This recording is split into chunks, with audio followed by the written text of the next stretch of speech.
So don't give me that shit.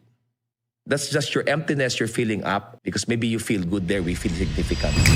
Sabi nga, you were created in the image and likeness of God. And how come it's an opposite of what's going on? Why?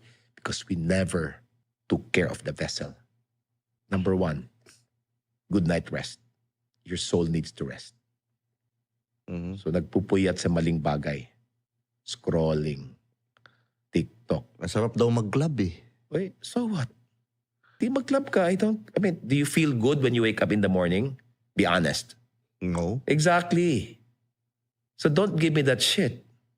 That's just your emptiness you're filling up because maybe you feel good there, we feel significance. I feel good, I feel important, I'm being seen here. But here's the thing.